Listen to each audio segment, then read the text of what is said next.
It's the radio guy, Mike Prince. Welcome to another episode of the Mike Prince Show. Of course, it is our daily mission to try to bring you some news that you could use. Our social media following on Twitter is at the Mike Prince Show.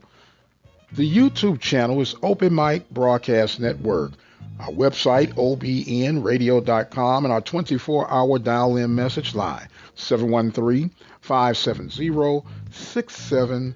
And without any further delay, we're going to jump right into today's episode. A lot of news swirling around football, in particular that of the Southwestern Athletic Conference. Yes, we do know that it is Super Bowl weekend, but at this particular moment, it's all about the SWAC. With that, the latest news that is coming out of Lorman, Mississippi, is that the Alcorn State Braves are close to making an official announcement that they will not participate in spring football. And this could be a significant statement, and some might even consider a blow towards spring football. Alcorn, of course, being the dominant source of football for the Southwestern Athletic Conference, in particular within this last decade. And with them opting out of the spring could raise some major concerns. We'll talk about that in just a moment. We would like to take this time to recognize our sponsors and underwriters. Attorney Lee Van Richardson, Brazos Valley Schools Credit Union, Temple of Refuge Ministries, Reflections Paint and Body Shop, Diva Skin Conditioner, Helping Hands Lawn Service, Prairie View Athletic Club, The Purple Drip Daiquiri and Grill. If you or your business would like to be a part of our sponsors and underwriters team, feel free to reach out to us at 832-213-8824. Now, with Alcorn potentially opting out, it could have a major impact on television coverage for SWAC spring football. We know that Commissioner McCullen had been very vocal that he was at the table with ESPN in regards of additional football coverage, and we know that Alcorn is an attractive ticket for the interest of ESPN. Removing Alcorn, it now shifts bargaining power to a degree. If one of your main attractions is not available, it quote unquote weakens the product. So we'll see the cause and effect of Alcorn opting out of spring football. Staying in the state of Mississippi, Jackson State has just officially launched the Jackson State Sports Network, featuring coverage of Jackson State athletics, of course. It will be a pay-per-view platform, which I am all in support of. But not many of you have been excited about the announcement from Jackson State. Some have indicated that it's overpriced. How can you go from a product that was free to charging? I am in support of what Jackson State is doing because it makes sense. It's what I've been talking about for a long time right now. But the challenge that I could see that Jackson State's going to have is twofold.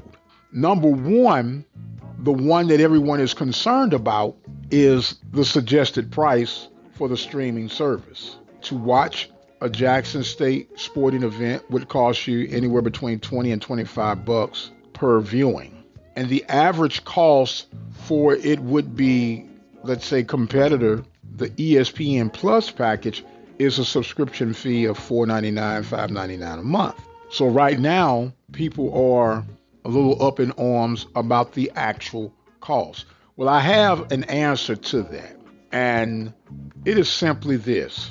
You're going to have to pay probably a little bit more for the streaming services on the Jackson State Network because of volume. You cannot logically compare the cost of streaming on ESPN Plus to that of the standalone network of Jackson State.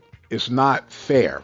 It's not even logical because with the ESPN Plus, they have such a volume of content because they're gobbling up any and everything that they can, which is why they offer the lower monthly stream. But in the case of a Jackson State, and I understand the logic behind it very well. Number one, only if you're interested in Jackson State would you subscribe to the network anyway.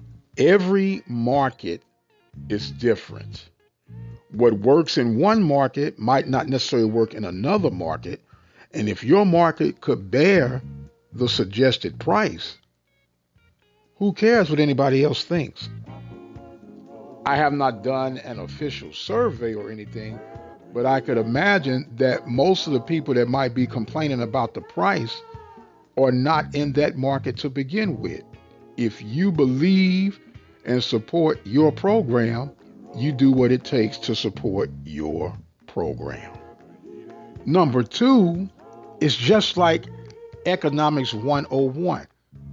Yes, I'm willing to pay a little bit more for a product when I know that it's going to support that institution and it's a quality product.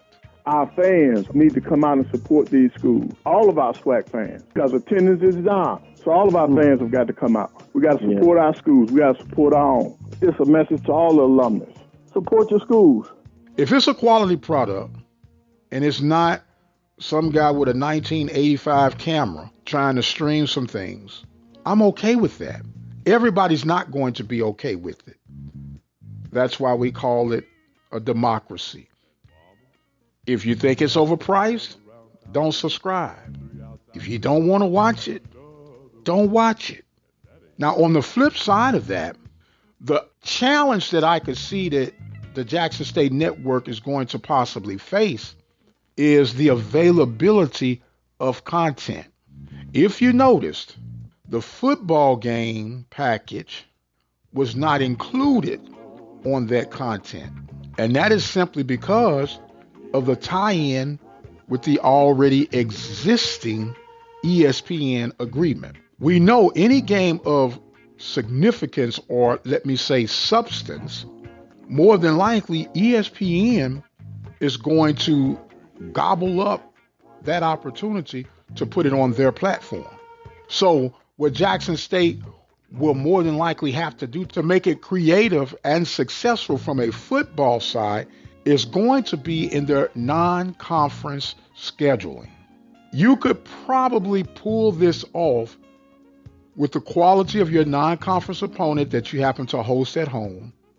You're going to have to more than likely have one, if not two events that you will be able to feature on your platform football-wise that would make sense out of all of this.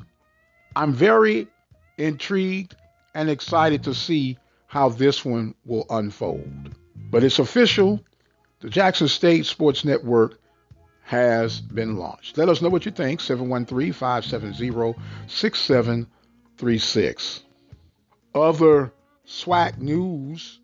It was released by Texas Southern yesterday evening that the matchup between Prairie View and Texas Southern this coming Saturday has been rescheduled. The women will tip off at 4:30 p.m. Central Standard Time, and the men will follow after due to the fact that the men's competition will be broadcast on ESPNU, the platform, of course, of ESPN.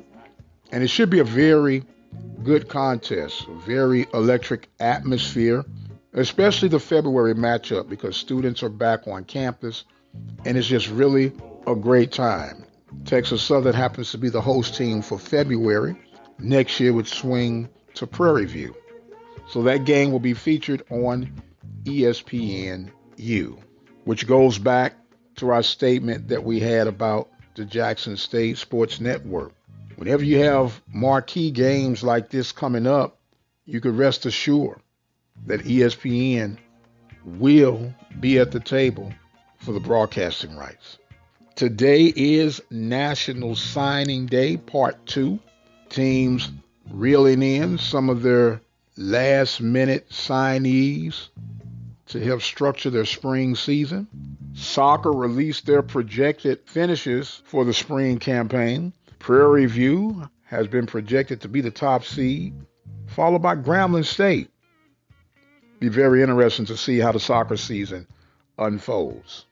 Still working on a few things to be developed here from the network. Can't wait to release those to you. Always something going on, and it's always a short time to get it done. Which leads me to time for me to exit stage left. I am the radio guy, Dr. Mike Prince. Thank you guys so much for joining in with us each and every day. Don't forget to follow me on Twitter at The Mike Prince Show. The YouTube channel is Open Mic Broadcast Network. And until the next time, you guys be blessed, and we'll see you on the other side.